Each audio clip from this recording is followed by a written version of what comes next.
Fils d'un village. Fils d'un village. Fils d'un village. Fils d'un village. Fils d'un village. Fils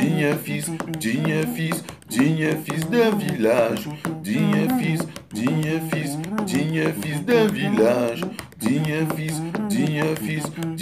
Fils d'un village. Mesdames, Mesdemoiselles et messieurs, fidèles téléspectateurs de Bonsoir TV, bonsoir et surtout soyez le bienvenu dans le cadre de cette émission Digne Fils d'un village, un programme qui est comme ça diffusé sur les ondes de Bonsoir TV, la web TV, la télévision au cœur de la culture. Fidèles téléspectateurs, cette fois-ci, nous nous sommes déportés du côté de Luxembourg, plus précisément dans la commune de Trois-Vierges. Et surtout, c'est pour rencontrer une digne fille de son village, Duchesse Patricia Ndima Fondjouka. Elle est notre invitée. Bonsoir Ndima Fondjouka. Bonsoir le répliquant. Comment Bonsoir tout le monde, bonsoir. Comment vous allez? Je vais bien. Et surtout, soyez Un peu bien. de stress avec les travaux chez moi, mais je vais bien. Oui, voilà. Ok. Quand on est, c'est pour travailler, c'est pour... Il faut rappeler aux téléspectateurs que vous êtes une femme battante. Parfois, quand je regarde ton parcours, je dis, normalement, elle devait être un homme. Il n'y a pas que les hommes qui... Parce que vous avez la force d'un homme. Hein? Non, il n'y a pas que les hommes qui se battent. Hein. Dans la vie, les opportunités sont données à tout le monde. Et chacun devait ressortir le meilleur de lui-même pour en faire quelque chose de positif, quoi. Ressortir le positif qu'il a en lui pour réjaillir, pour faire des choses merveilleuses pour lui-même d'abord, pour commencer, et puis pour les autres par la suite. Donc, Duchesse Patricia, tu sais, depuis le passage de l'intronisation d'une reine Bansois dans la diaspora, plus précisément ici au Luxembourg, dans la commune de Trois-Vierges, et donc depuis ce passage sur les ondes de Bonsoir TV, beaucoup de Camerounais, plus précisément de la communauté Bansois, de la communauté Bamungum Bamenju, nous ont envoyé des messages pour savoir pourquoi est-ce que vous n'avez pas encore eu à faire une interview avec Bonsoir TV. Bon, c'est à vous de répondre. Non, tout simplement, c'est le temps. On court beaucoup. Et puis, je vais dire, l'Europe n'est pas... C'est pas si près. Que ce soit en Afrique ou ici, les distances ne nous sont pas favorables avec l'emploi du temps. Tu vois? Parfois, je peux avoir le temps, mais si je suis à 300 km de toi et que tu n'as pas le temps, c'est difficile. Et que Bonsoir TV, bien le promoteur de Bonsoir TV n'a pas le temps, ce sera très, très difficile. Donc ici, nos emplois de temps se sont rejoints et c'est pour ça que nous sommes là, non? Oui. Et il y a... Je rassure tout le monde que, voilà, quand on veut, on peut. Ndima Fondjouka, un de nos téléspectateurs nous a posé la question à savoir qui est vraiment Duchesse Patricia ou encore Ndima Fondjouka. Ah, c'est bien vaste hein, comme question, mais comme ça, je dirais tout simplement que je suis... qui je suis comme tout le monde, je suis un être vivant, une femme, grandi comme petite fille, je suis née à Yaoundé, Oui. où j'ai passé toute mon enfance, à Emombo. Et quand j'y pense même d'ailleurs, je me rends compte que j'ai jamais déménagé parce que je suis née en Kondongo, j'ai grandi à Emombo, je suis née au dispensaire de Kondongo. Hein. Oui, à Yaoundé. À Yaoundé, j'ai grandi à Emombo. Là où j'ai passé toute mon enfance, toute ma jeunesse. Et voilà, j'ai eu à déménager juste quand j'étais déjà bien plus grande pour aller à Douala. Mais là, je n'avais pas déménagé, j'ai voyagé. Oui. J'ai fait 3 ans à Douala. Après, je suis revenue pour faire mes valises et revenir ici à Trois-Vierges, où je suis installée depuis 2000. Donc, je suis partie du Cameroun pour Trois-Vierges, pour le petit village Trois-Vierges. Waouh! Depuis les années 2000. C'est super magnifique. Donc, vous avez déjà fait 21 ans sur le territoire luxembourgeois. Oui, oui, je peux le dire. C'est super, magnifique. Et dis-nous un peu, comment était votre enfance? Euh, je peux condenser mon enfance à la transmission de la culture, tout simplement. Parce que figure-toi, je suis née à Yaoundé, mais je ne connais pas vraiment les grandes vacances à Yaoundé. Depuis Oui, toute petite, hein, dès que l'école finissait, je crois que c'était au mois de mai, mon papa, il me prenait, il m'envoyait au village, chez ma grand-mère. à Bansoir. À Bansoa, oui. À Banjong, plus précisément. Bon, je ne faisais pas que Banjong. Au village, Oui, je connais partout parce que j'avais des tantes partout.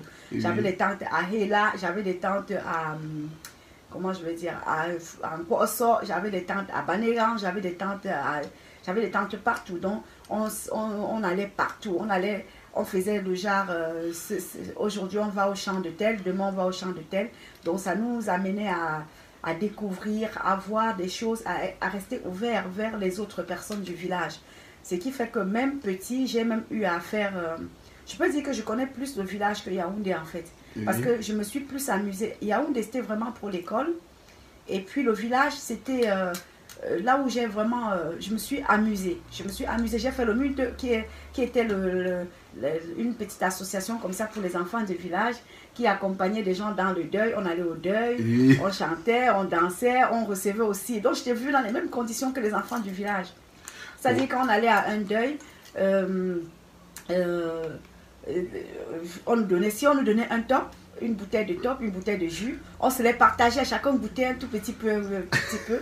Si on donnait un morceau de poisson, on se les partageait en filet à tout le monde, donc par tout le monde, par nous tous. Donc je veux dire, j'ai plus eu la joie de vivre au village qu'à Yaoundé, parce que Yaoundé c'était vraiment que l'école. Voilà. Comme pour dire que vous avez eu une enfance très très joyeuse. Oui, très, très. Je me suis amusée. Comme je connais l'eau, je connais les glissades, je connais aller à la source avec une, je sais pas, avec soit une cuvette, soit je sais pour. Parfois, il m'arrive ici avec les jeunes avec lesquels je travaille, de me mettre un truc sur la tête en équilibre et on me dit waouh. Wow, les gens se demandent, mais ça sort d'où? Comment tu peux faire ça? Ou alors mettre une bouteille sur la tête en équilibre. Mais ça, j'ai reçu de mon enfance. Parce que nous, on devait porter sur la tête. Quand on allait au champ, on devait tout porter sur la tête. Tu allais puiser l'eau, tu devais tout porter. Et puis après, je veux dire, vers les années 90, les pousse-pousse sont arrivés. Oui. On ne portait plus, on poussait. Et maintenant, c'est des mototaxis qui ont entraîné beaucoup de fainéantistes chez les enfants du village. Ils n'ont plus la force. Hein. Comme à votre époque. Comme à votre Non, à notre époque, on devait tout porter, on devait tout faire par nous-mêmes, par nos forces naturelles. On devait aller au champ, casser tout le maïs et puis le transporter à la maison. Et parfois, c'était des kilomètres et des kilomètres. Hein. On partait à Bakassa, dans un champ au fond de Bakassa, casser le maïs pour aller à Njula. On devait marcher à pied. Je ne vous dis pas, c'était quelque chose. C'était magnifique. Au jour d'aujourd'hui, c'était magnifique, mais à l'époque, au jour d'aujourd'hui, avec le regard que j'ai, je me dis, quelle enfance j'ai eu. J'ai eu une enfance très joyeuse. Mais à l'époque, c'était difficile parce que parfois, on devait le faire dans la pluie, dans des conditions pas possibles, des conditions météorologiques pas possibles.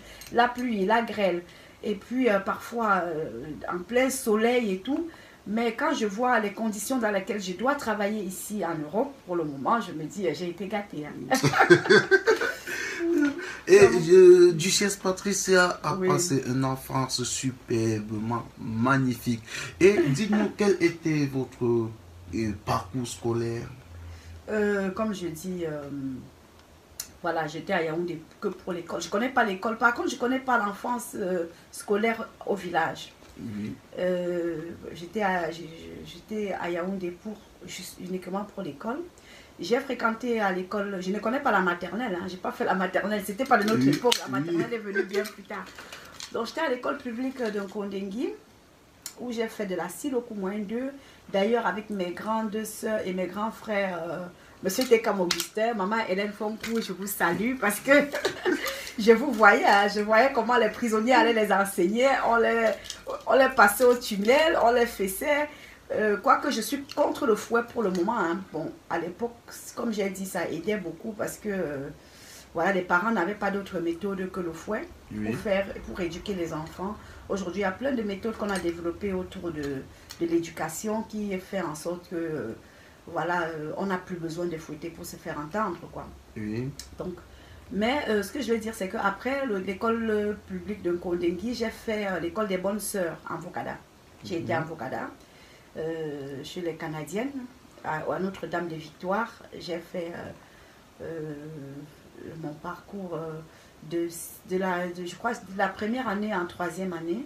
Après, je suis allée faire quatrième année au CETIC de Boakele, où j'ai eu mon CAP. Et puis après, je suis allée à... CAP, lycée en quelle branche? En IH. J'ai fait IH à la base. Hein. IH, industrie de l'habillement. Oui. Donc, je suis styliste à la base. Je suis styliste modéliste. Wow. Voilà, parce que j'ai aussi fait des formations après l'école, enfin après le parcours scolaire. Mais comme ça, en gros, après, je suis allée au lycée technique. Et puis, j'ai fait Béninia. J'ai fait aussi René Graffin, où j'ai eu mon baccalauréat, et mon probatoire et mon baccalauréat, où je salue la sœur Crescence, hein, la sœur Mimbe. Oui, je crois que ça s'appelait Mimbe Crescence. Franchement, c'était une femme forte. Hein, nous, toutes les filles voulaient être comme elle, parce qu'elle avait eu la force de créer son foyer. Elle nous dirigeait tous. J'étais au foyer en plus. Et elle nous dirigeait tous, elle nous guidait. Elle était seule, elle était en même temps au four au moulin.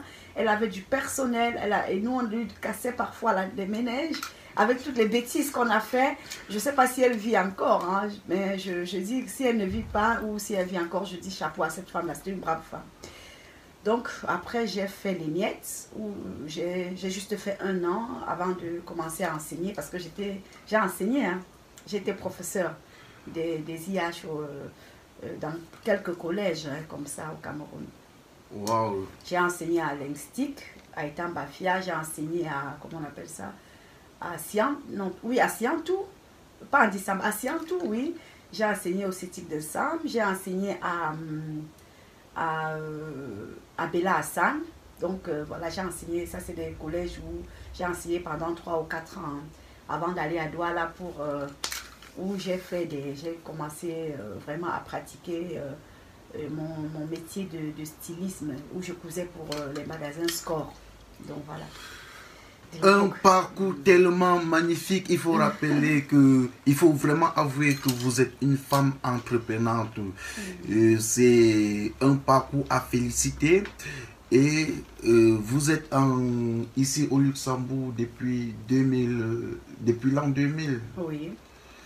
Et dis-nous comment ça se passe ici au Luxembourg, comment vous vous êtes intégré, est-ce que c'était facile? Oh, ça c'est un grand discours, hein. Franchement. Vous voyez Trois-Vierges? Oui. C'est pas la capitale, hein, c'est pas la ville. Imaginez-vous quelqu'un qui quitte de Yaoundé, la capitale, de Emombo, le quartier chaud d'Emombo, pour se retrouver à Trois-Vierges. Vous imaginez un peu? C'est à vous de nous expliquer. Donc, parce que chacun je suis arrivée en février, donc en plein hiver. Oui. Il faisait froid, il neigeait. Et puis en même temps... tu n'avais jamais vu la neige des yeux? Je voyais toujours à la télévision comme tout le monde. D'ailleurs, je suis une adepte de Beverly Hills, la télé de notre époque, de notre jeunesse, où on regardait souvent Beverly Hills. Et on voyait des jeunes filles habillées en short, des jeunes filles roulées dans les cabriolets, des jeunes filles... donc ça, c'était notre Europe, quoi. Oui. Ça, c'est l'Europe que nous, on connaissait. Mais je ne connaissais pas Trois-Vierges. Je ne m'imaginais même pas qui pouvait avoir un petit village appelé Trois-Vierges. Et comment est-ce que la neige vous a accueilli? Vous étiez contente? Non, disons que quand on m'a dit au Cameroun, quand je venais ici pour la première fois, on m'a dit mets des habits chauds parce que là-bas il fait froid. J'ai pris un pagne que j'ai fait une suvette avec et je l'ai doublé avec vraiment une doublure chaude. Et je me suis dit, oh déjà ici j'ai très chaud, donc là-bas, voilà. Et quand j'ai atterri, mais c'était pas ça, quoi, c'était autre chose. C'était complètement autre chose. Et puis, bon, voilà, ce sont des choses qu'il faut vivre pour savoir. Mais ce sont des choses qui, après, on s'adapte. Hein. Après, on s'adapte. Ça passe et puis on s'adapte. Je veux dire, je suis arrivée à un tout petit village. Ce qui m'a le plus, ce n'est même pas les conditions climatiques qui m'ont heurté. J'ai eu le choc culturel. Parce que j'arrive comme ça, je vois personne dans la rue. Je vois personne, les gens, il n'y a personne dans la rue. Les gens ne marchent pas dans la rue. Je me dis, est-ce qu'il y a des gens qui vivent dans ce village? Comment fait-on pour vivre dans ce village? Il y avait des maisons quand même. Il y avait des maisons, mais tu voyais personne. Personne. Personne. Je me levais parfois, je marchais. Même quand il faisait froid, je marchais, mais je voyais personne. Je me rappelle, quand j'arrive 2 semaines après, ma voisine d'à côté, elle décède. Et puis on me dit, la voisine, mon mari me dit, la voisine, elle est morte. Et moi, je me lève tout bonnement. Je me dis, ah, peut-être, au moins, je vais avoir un peu de monde qui vient au deuil. Je vais voir. Je suis restée devant la porte. Mais personne, je ne voyais personne entrer, personne sortir. Et puis, je suis allée quand même, j'ai sonné. J'ai dit, la fille de la voisine, elle m'a accueillie. Elle me dit, bonjour madame. Je dis, oui, bonjour. Qu'est-ce que vous voulez? Je dis, mais on m'a dit qu'il y a deuil ici, que ta mère, elle est morte. Elle me dit, oui, oui, oui, c'est vrai, elle est décédée depuis, je ne sais pas, 2-3 jours. J'ai dit, oui, je suis venue comme ça au deuil. Parce que c'est monnaie courante. Et chez nous, si la voisine meurt, tu dois aller au deuil, tu vas t'asseoir, tu vas assister, tu vas pleurer. Et j'arrive, vraiment, elle me dit, oui, oui, oui, oui, oui. Et puis quoi encore? Je dis, non, je suis venue au deuil, je suis venue vous saluer pour le deuil. Ah oui, c'est gentil, madame, c'est vraiment très gentil. Oui, oui, oui, vraiment. Et puis j'attends qu'elle me laisse entrer, mais elle reste là devant la porte, moi aussi. Hein. Donc, voilà, on est resté comme ça. Et puis elle me dit, oui, ben, j'étais en train de faire, j'étais un peu occupée là. Je vais vous laisser, madame. Et je lui dis, mais je n'entre pas. On ne fait pas au deuil ici. Elle me dit, oui, vous pouvez entrer, mais je suis seule ici. Je ne peux pas parler avec vous, je ne peux rien faire. Je dis, ah, ok, ça va, excusez-moi, au revoir. Quand j'arrive, je dis à mon mari, il me dit, mais on ne fait pas comme ça ici. Moi qui espérais parler avec les gens, j'espérais voir du monde. Mais quand même, ce que je veux dire, les gens, ce que j'ai remarqué, quelques jours après aussi, peut-être 1 ou 2 semaines, j'ai commencé à fréquenter les cafés, dont les gens se rencontraient plus dans les cafés le soir. C'est dans les cafés que les gens de ce village m'ont accueilli, et chaleureusement, très bien accueilli même. Et puis, chacun à son niveau essayait de voir comment on pouvait faire pour m'intégrer, mais ce n'était pas ça. Hein. Parce que ici, si tu veux, il y a des gens qui ne savent pas chercher du travail. Ici, parfois, c'est automatique. Tu grandis ici, tu fais l'école. Après, tu vois une annonce passer. Tu réponds à l'annonce. Tu reçois ou tu ne reçois pas le travail. Mais c'est comme ça le cheminement du travail. Ou alors, tu écris à l'administration. Ou alors, tu écris. Et si tu es capable, on te prend. Tu n'es pas capable, on ne te prend pas. Donc, c'est un peu comme ça que ça se passe ici pour trouver du travail. Or, je n'avais personne pour m'aider, je ne connaissais pas d'Africains, je ne connaissais pas de Camerounais, c'était très très dur. Ici dans ce village, la plupart des gens que je voyais de la peau noire, c'était des Cap-Verdiens. Je me suis heurtée vraiment à la recherche de l'emploi, à plusieurs niveaux, je me suis heurtée au choc socio-culturel. Comment faire pour m'en sortir? Qu'est-ce que je peux faire comment rencontrer des gens? Comment entrer en contact avec des gens? Comment je peux faire? Donc, c'était très, très dur. Vraiment très dur. Je n'avais personne à qui parler que mon mari ici, avec ses amis. J'ai invité plusieurs fois ses amis. Mon mari me dit, non, non, non, non, on n'invite pas les gens ici. Hein. Chacun est chez lui. Hein. On va aller au café, on va se voir là-bas. Donc, on ne pouvait voir des gens qu'au café. Par contre, il y en a qui nous ont quand même invités chez eux. Où moi, j'étais vraiment contente d'y aller. Mais au moment où j'ai voulu les inviter ici, c'était mon mari, lui, ne connaissait pas ça. Il me disait tout le temps, non, ils vont être fâchés, ils ne vont pas accepter. Je dis, mais ils sont fâchés, mais nous, on va là-bas. Bon, disons que c'est une autre culture et une autre mentalité. Et puis, mon mari est quelqu'un quand même d'assez introverti. Il ne va pas facilement vers les gens. Donc, ça a encore été plus difficile pour moi, quoi. Mais après, je vais dire, je prenais, je vais dire, ce qui a favorisé le contact humain chez moi, je prenais le train comme ça, comme je ne travaillais pas, je ne savais pas quoi faire, où aller. Je sortais de chez moi, je prenais le train pour me balader toute la journée. Je descendais à chaque gare. Donc je prenais le train ici à Trois-Vierges, je descendais à la prochaine gare. Dans le sens pour aller à Luxembourgville, j'ai fait toutes les gares, toutes les villes pour parler avec les gens, pour rencontrer. Et puis je faisais aussi de l'autre sens pour aller à Liège, pour aller du côté de la Belgique à Liège.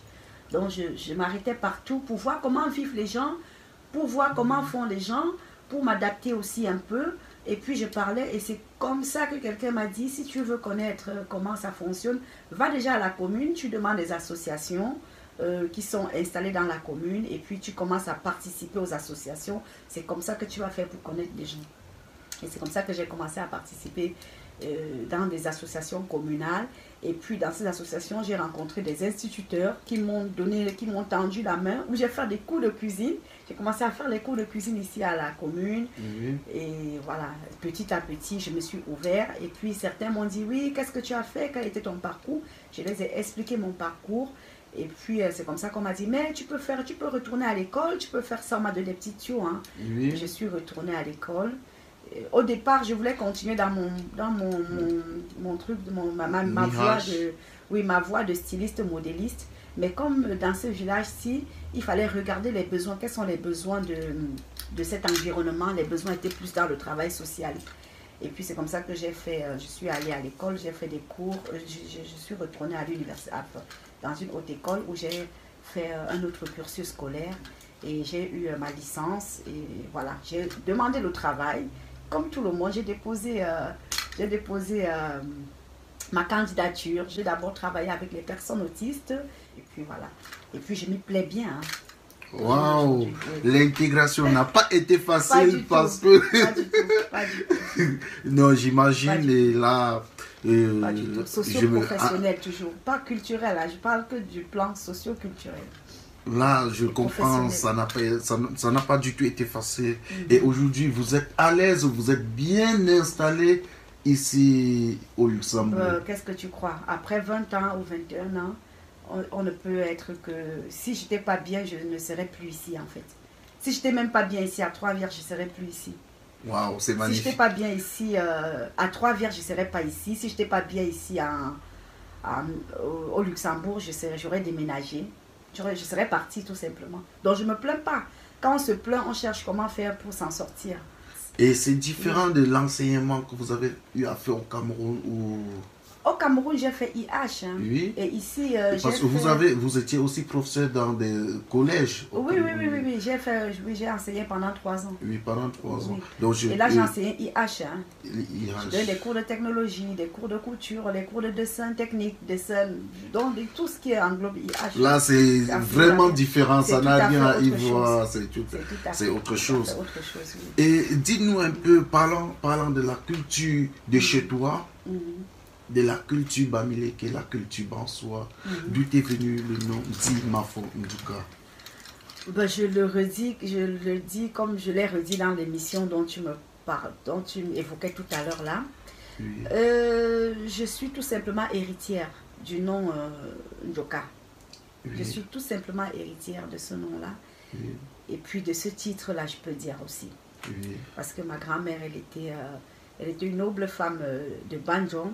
Oui. Et elle était, voilà, j'ai été intronisée, j'ai lavé ça, comment je vais dire, j'ai succédé en 83, je crois que j'avais plus ou moins 6-7 ans, oui, en 1983, j'ai succédé à ma grand-mère quand elle est décédée, et puis il fallait être prête pour aller faire les rites, de l'intronisation, effectivement, que je l'ai fait en 2013, je crois, 2012 ou 2013. Que je suis repartie pour faire au village et où j'ai encore eu une fois de plus l'anoblissement de mes 2 chefs, donc le chef Bassosa et le chef Bandonchula dont je suis issue. Donc voilà, tout simplement. Donc j'ai fait les rites de lavage de chaises. Donc j'ai remplacé effectivement ma grand-mère dans sa réunion de noblesse, dont elle a créé aussi, elle fait partie des membres fondatrices de cette association de noblesse-là. Donc, qui est le Messo, quoi. Donc, j'ai tout simplement fait les rites et puis fait la cérémonie d'anoblissement, de l'intronisation dans cette fratrie des Messo de Bandjon, quoi. Donc, oui, fidèles téléspectateurs, parlant de son titre Nzimafo Ndouka, je vous invite à regarder un extrait de son intronisation du côté de Bansoa et plus précisément au quartier Bassosa Ndjong. Donc, à la chefferie. Au quartier Ndjong, à la chefferie Ndjong. Dans la case où se tient le Messo, dont la fratrie des femmes nobles de la chefferie Ndjong. Oui, regardez ce reportage et on se retrouve juste après.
Tunaga ko ambe pelumban ni empen.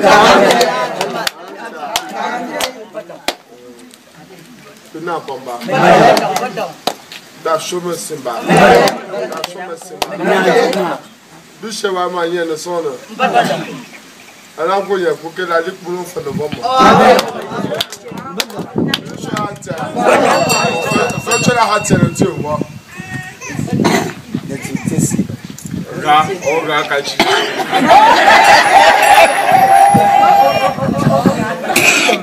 Bendo. Goto mbu mote gani. Suba.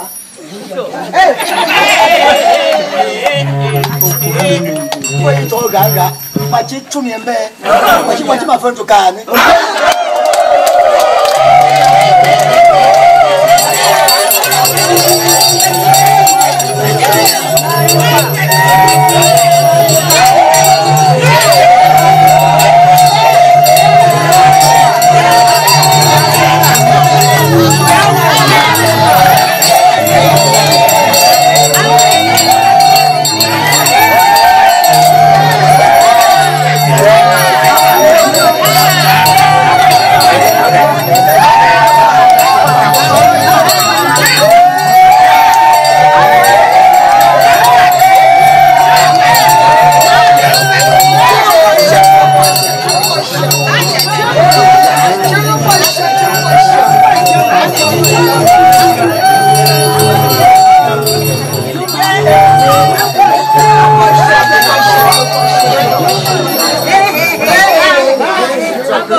Ça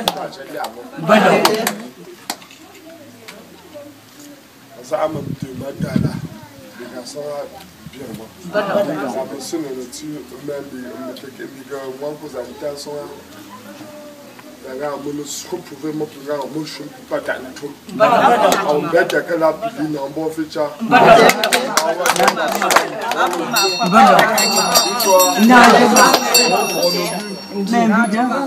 et puis il y a plus jaune en bas on plus bas tu m'as fait un joker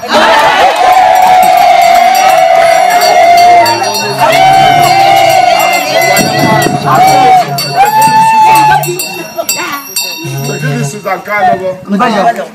Mon jour carnaval. Il y a un tia, un magie, mon chacun pite à bichou.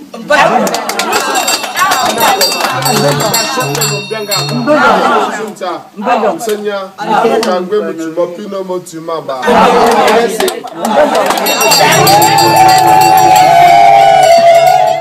fidèles téléspectateurs, nous sommes de retour sur notre plateau et avec notre invité Nzima Fondjouka, duchesse Patricia de Luxembourg. Dis-nous, Nzima Fondjouka, comment tu te sens dans la peau d'une reine? Comment tu te sens quand on t'appelle reine? Comment tu te sens? Je ne sais pas si je me suis déjà vraiment mis dans la peau d'une reine parce que avant cet anoblissement-là au Luxembourg, à Bansoa, Chefferie et ici au Luxembourg, on m'appelait déjà duchesse, que j'aime affectueusement. J'étais déjà duchesse, si vous voyez. Je me rappelle quand je me suis inscrite sur Facebook en 2006, en 2007, fin 2007, début 2008, j'ai tapé sur Facebook comme ça pour chercher s'il y avait quelqu'un qui s'appelait duchesse. Mais il n'y avait personne qui s'appelait duchesse. Oui. Et là, je me suis dit, duchesse Patricia...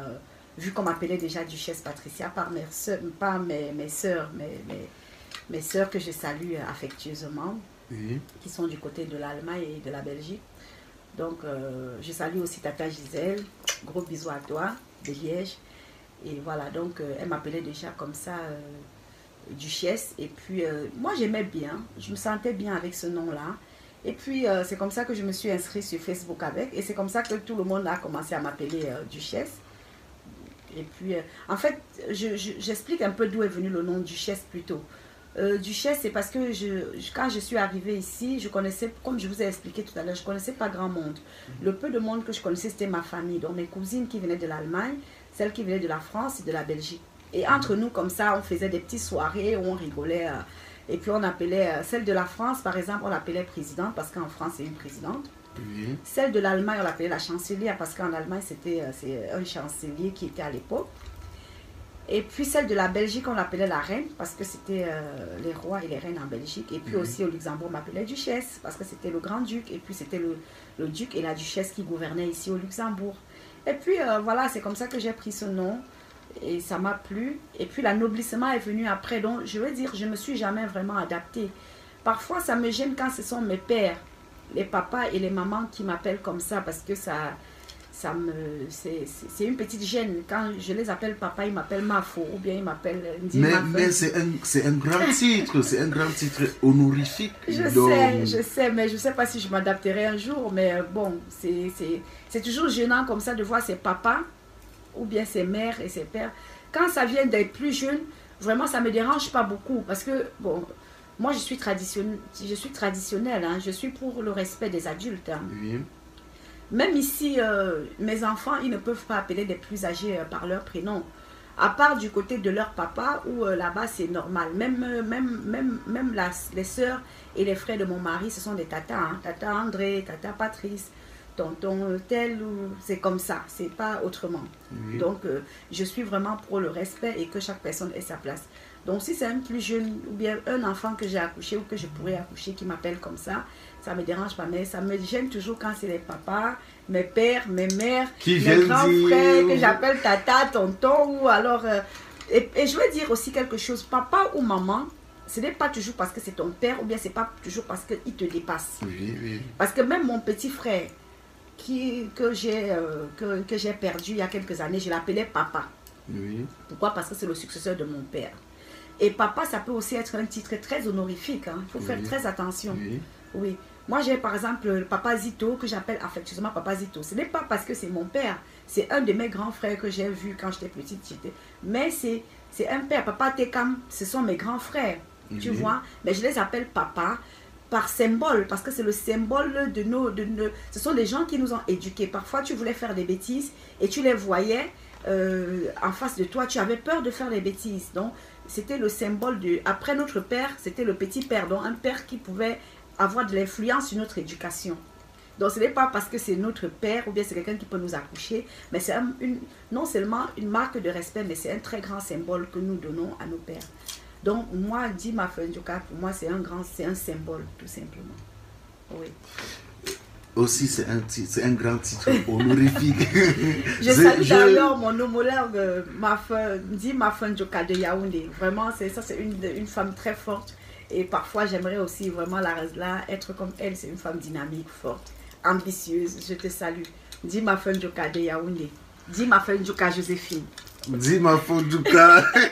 Tu sais le nom. Et tous les autres Dima Fendjoka. Je vous salue, tous les mafos, tous les mafeux. Ça dépend. Tu sais que ça change aussi. Hein? Oui. Chez nous, c'est les mafeux ou mafos. Mais ailleurs, il y a les mafos, les menveux. Donc ça change.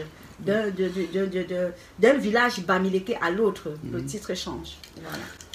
Tu sais, le nom Djouka, c'est un nom, je ne sais pas comment t'expliquer.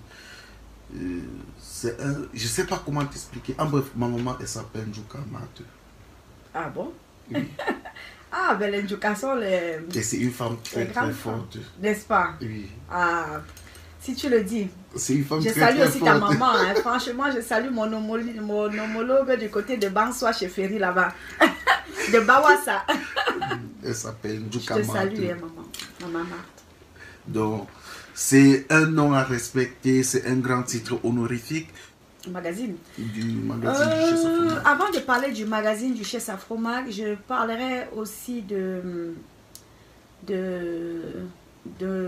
mon association Ensemble pour la Bacri du Cœur. Bon, de notre association, parce que je ne suis pas la seule. Avec Yvette Zé, ma soeur Yvette Zé, on a créé une association Ensemble pour la Bacri du Cœur, où on fait beaucoup au Cameroun, comme ici. Avec cette association. C'est avec cette association-là qu'on a, par exemple, fait nos soirées ici qui s'appelaient les soirées Samba à l'époque, ou alors les soirées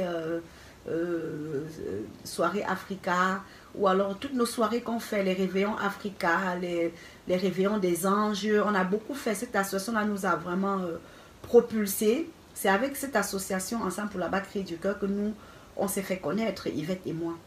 Et puis, voilà, c'est avec aussi cette association que j'ai fondé vraiment beaucoup de choses que j'ai fait dans l'aspect culturel.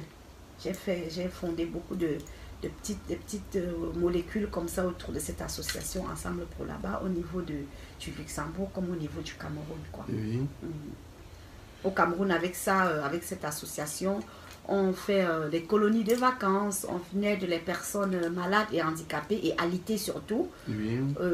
Ça a commencé comment j'ai fait pour créer cette association. J'ai un ami que j'avais laissé au Cameroun à l'époque, avec qui il me soutenait beaucoup quand j'avais mon entreprise, quand je faisais quand j'avais démissionné de l'enseignement pour me mettre à mon propre compte. Oui. Et puis ce jeune homme-là m'aidait beaucoup, pas financièrement, pardon, il m'aidait, donc il portait même mes finances. C'est pas facile de voir quelqu'un, un jeune à qui tu donnes 8 millions d'aller verser à la banque et qui va te verser ça sans difficulté. Donc le gars allait me faire les versements, il allait les chercher. C'était quelqu'un de très honnête.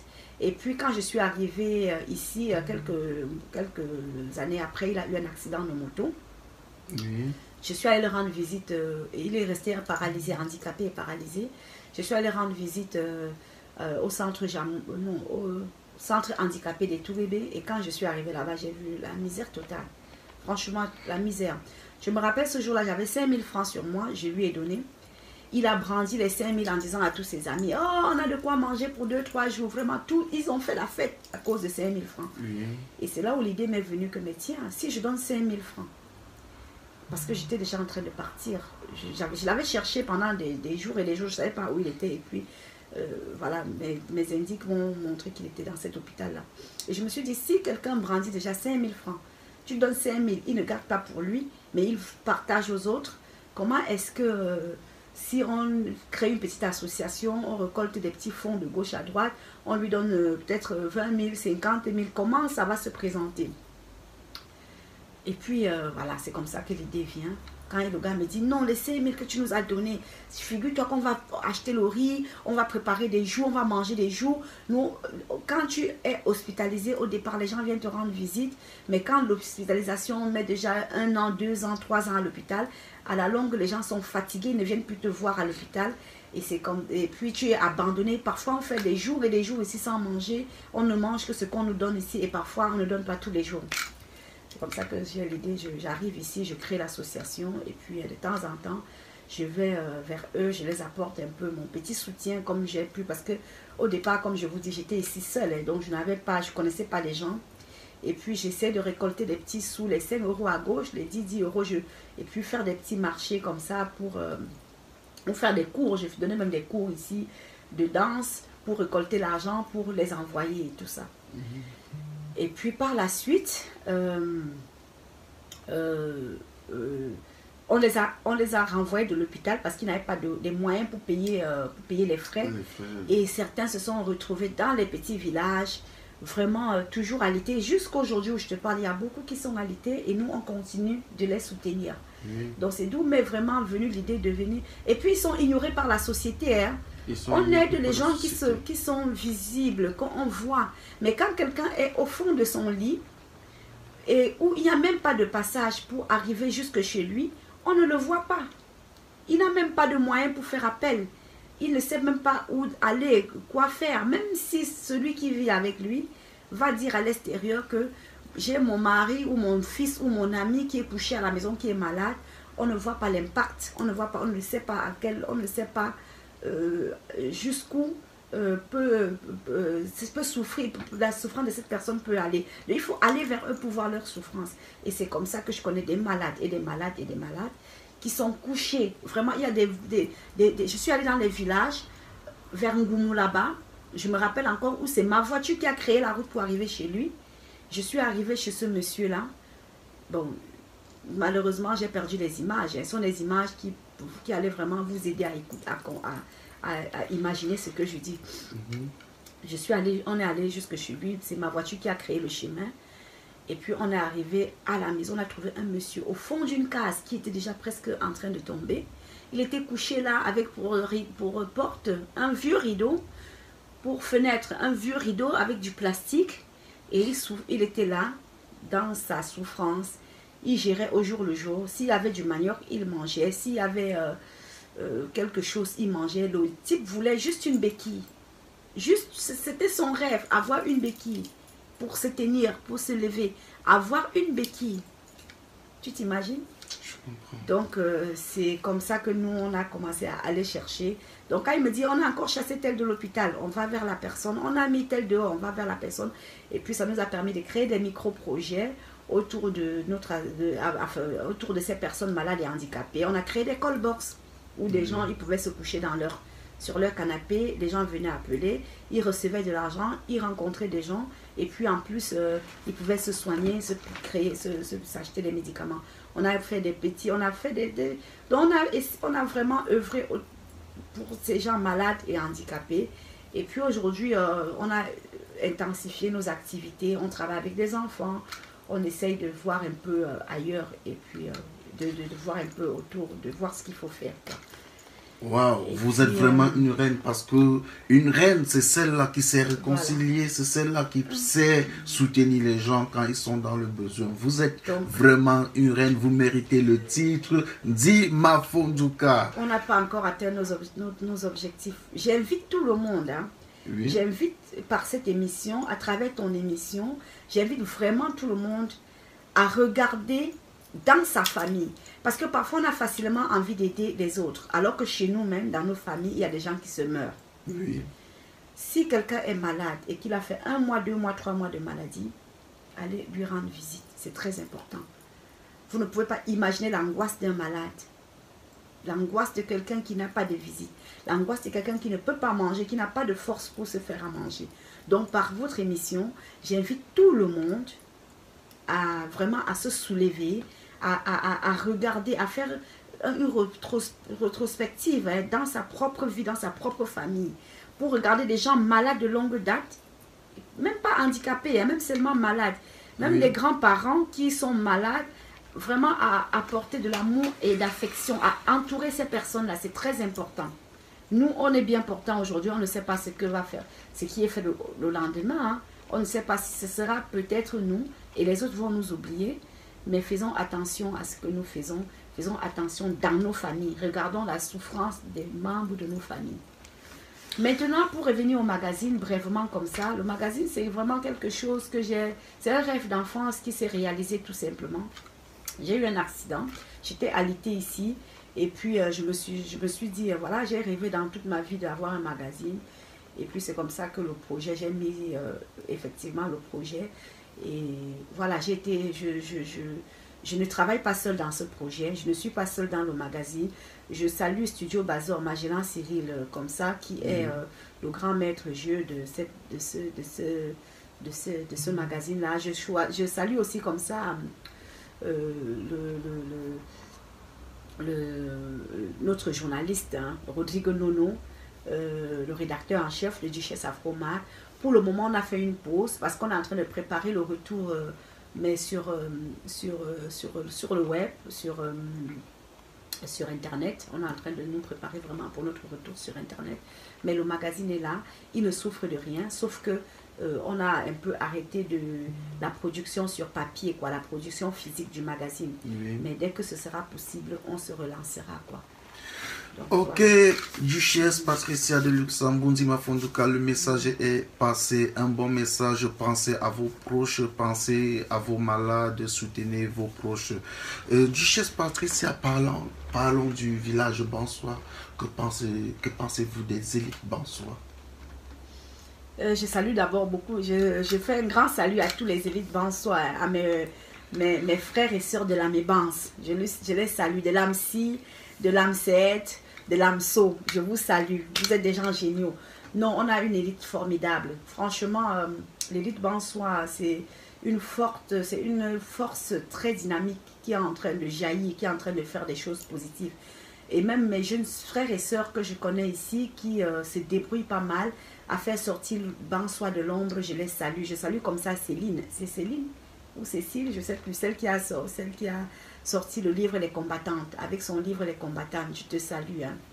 Non, on a une élite très forte, très très forte. Et je motive comme ça la jeunesse à suivre l'exemple de l'élite. L'élite fait beaucoup de merveilles dans Bansois. On est en train de, le professeur So, il est en train de mettre sur pied une université et à Bansois pour le moment. Il a déjà fait la première université, il est en train de faire la deuxième. Et puis, il y a aussi l'université des mines qui vient aussi à Bansois. Donc, je ne sais pas, Bansois, c'est le futur paradis. C'est le futur paradis du Cameroun. C'est déjà un petit paradis, mais c'est le futur paradis. Et que pensez-vous de la jeunesse Bansois? Des jeunes Bansois? Ce que je veux dire à la jeunesse Bansois, c'est de s'entendre. Parce qu'ensemble, on est plus fort. Soyez communicatifs. Si quelqu'un sait quelque chose, comme toute la jeunesse d'ailleurs, hein, pas seulement que des Bansois. Moi, j'ai mis l'accent sur l'élite Bansois parce que j'en fais partie. Oui. Maintenant, je vais parler à la jeunesse, je m'adresse à tous les jeunes du monde entier. Ayez un rêve, faites des rêves. Parce que sans rêve, c'est un jeune qui ne rêve pas, c'est un jeune qui est perdu. Ayez des ambitions, soyez ambitieux, mais ne faites pas des ambitions démesurées. Mettez-vous vos propres moyens sur pied pour arriver à vos ambitions. Moi, je suis fière quand je vois quelqu'un comme toi, tu as eu peut-être l'ambition de créer ta télévision avec tes partenaires. Vous n'avez peut-être pas les moyens financiers, mais à travers l'outil que vous trouvez sur votre chemin, vous l'exploitez et c'est ça qu'on veut de la jeunesse. Exploiter dignement ce que vous avez. N'allez pas chercher ce qui n'existe pas. Le porte-monnaie magique n'existe pas. C'est que de la merde, je vais vous dire à toute la jeunesse. Ça n'existe pas. On ne peut pas manger sans travailler. On ne peut pas récolter sans s'aimer. Tu sèmes, tu récoltes. Tu fais à manger, comme tu as fait tourner le couscous, là, c'est ce couscous-là que tu vas manger. Tu ne peux pas manger un couscous que tu n'as pas tourné.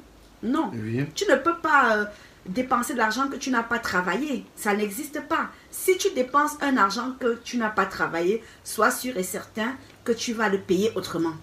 Tu vas devoir le payer. Et c'est incontestable.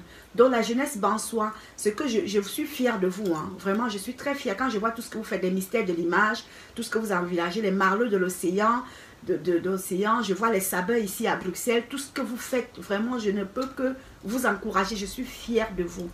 Mais pour tous les autres, unissons-nous, parce que c'est quand on est unis qu'on peut avancer. C'est quand on est unis que nous pouvons avancer.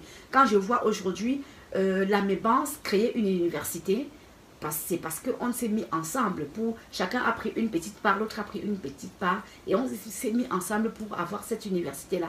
Et je me dis, si ensemble, dans toute la jeunesse, si vous mettez ensemble et d'une seule voix, éliminez l'esprit de jalousie.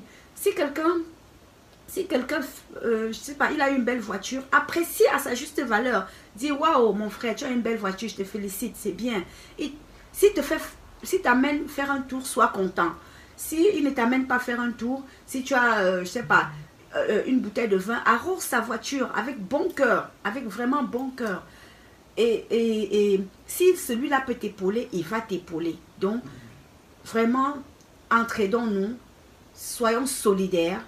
Et ce n'est qu'ensemble qu'on peut faire des choses positives et productives, vraiment productives. Ce que je veux passer maintenant, le message à la jeunesse de Bansois, c'est que quoi?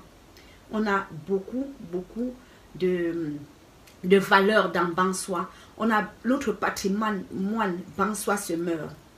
Et le chef, moi je me rappelle quand la dernière fois que j'étais au Cameroun, le chef a fait appel à tous nos jeunes Bansois de venir faire jaillir notre culture, notre patrimoine. On a les cours d'eau qui se meurent, nos rivières qui se meurent. Vraiment, retournons à la maison, aménageons nos rivières, faisons de nos cours d'eau, de nos ndassi, de nos lieux sacrés, des lieux touristiques, des lieux de recueillement pour ceux qui vont venir après vous, pour nos enfants. Faisons de nos ndassi des lieux de recueillement. Faisons de notre chefferie un village artisanal. La chefferie est très grande. On peut faire de notre chefferie un village artisanal. Donc que chacun apporte sa petite pierre. Regardons comment on peut faire pour développer, pour rendre notre village. J'ai dit tout à l'heure que ce sera un futur paradis. Donc mettons les moyens pour que ce village-là soit un futur paradis. On a déjà beaucoup d'associations, hein, moi je trouve, mais ça ne suffit même pas toujours. Bansois regorge, chaque jeune Bansois a soit une association, soit un petit entrepreneuriat, soit un petit... Et c'est très bien, mais retournons au village, valorisons notre village à sa titre valeur. Merci, Duchesse Patricia. Bon, maintenant, dis-nous, quel a été ton plus mauvais souvenir? Mauvais souvenir? Oui. J'en ai pas beaucoup parce que je ne garde pas les mauvais souvenirs. Tout ce qui est mauvais, je le balaie de ma vie. Waouh, c'est magnifique, tout ce qui est mauvais. Je garde le positif dans ma vie et j'avance. Et quel est ton plus beau souvenir? Mon plus beau souvenir, c'est d'avoir mes enfants. C'est le jour de mon mariage. Et puis le jour, chaque jour que j'ai accouché, c'était un très beau souvenir pour moi. Et vous êtes aussi tous mes enfants. Merci beaucoup. Je suis fière de vous. Merci infiniment.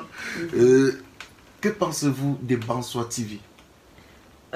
Bansois TV, comme j'ai dit tout à l'heure, c'est vraiment la jeunesse jaillissante. C'est une chaîne, je ne connaissais pas. Hein. Honnêtement, je ne connaissais pas que Bansois TV existe. J'ai connu Bansois TV à travers une émission qui parlait de la culture et qui mettait Papa Massanga, notre jeune Papa Massanga, sur la lumière. Et puis j'ai regardé comme ça sur des partages, sur des forats de communication, et puis j'ai dit, ah, il y a une chaîne qui s'appelle Bansois TV. C'est comme ça que je vais découvrir, et je me rends même compte que j'étais même là-bas dedans. Vous m'avez caché ça. Non, c'est magnifique, continuez votre boulot. Continuez à valoriser les dignes filles, les dignes fils et les dignes filles du village. Comme ça, Marlo de l'Océan, je te salue. Manu Sabi, je te Malo salue. de l'Océan, notre correspondant depuis le Cameroun. Je vous salue. Mystère de l'image, notre infographe maison. Oui. Martial Tchello aussi. Hein, Martial Tchello, toute l'équipe technique de Bansoa TV. Nous avons Malo d'Océan, Mystère de l'image, Replicant Manu Sabi. Et nous avons beaucoup de projets. Tenez-vous, continuez à nous faire confiance, vous ne serez jamais déçus. Duchesse Patricia, nous tendons déjà vers la fin de cette émission. Saluez quelques personnes que vous aimez tant. Bah, je ne sais pas, ils sont nombreux. J'aime tout le monde. Je ne peux pas commencer à citer. Si je commence à citer, je ne m'en sortirai pas. Mais comme ça, je vais faire des big up à des communautés. Quand je parle des communautés, c'est des groupes de personnes qui œuvrent ensemble. Je vais faire big up comme ça à Peuple Bansoa de Facebook. Oui. Peuple Bansoa, parce qu'ils nous émerveillent hein, tout le temps. Oui. Je vous fais un big up. Je fais big up comme ça à Bansoa TV aussi. Merci. Et je vous dis un très grand merci aussi. Toute l'équipe de Bansoa TV passe par ma modeste voix pour te dire merci. J'ai fait un big up comme ça, communauté Bansoa mondiale pour tous. C'est communauté Bansoa pour tous, oui. Communauté Bansoa pour tous. Oui. J'ai fait un big up comme ça à communauté Bansoa mondiale, oui. Du groupe WhatsApp. Oui. J'ai fait un big up comme ça à Pelassa, groupe Bansoa de comment je vais dire? WhatsApp. De WhatsApp. Oui. Du groupe WhatsApp. J'ai fait un big up comme ça aussi à Pelassa de Bruxelles, de l'association Benelux, oui, association Pelassa du Benelux. Et puis je vais finir par faire un big up à tous les membres de mon propre groupe qui est Bansoa New Generation. Oui. Et je vous fais un big up à Congrès International Bansoa, le groupe sur WhatsApp, je vous fais un big up. Oui. Et à toutes les communautés, tous les groupements qui œuvrent tous les jours pour nous faire rigoler, pour faire évoluer notre village, pour faire briller notre patrimoine, pour faire briller les êtres humains qui vivent chez nous. Et comme ça, le Cameroun, c'est le Cameroun, un groupe que j'ai vu créer, qui a été né devant moi, parce que je peux dire, je suis la doyenne de Facebook, hein. Attention. Hein. Je suis les premiers adeptes de Facebook en 87, hein, que j'étais déjà dans Facebook.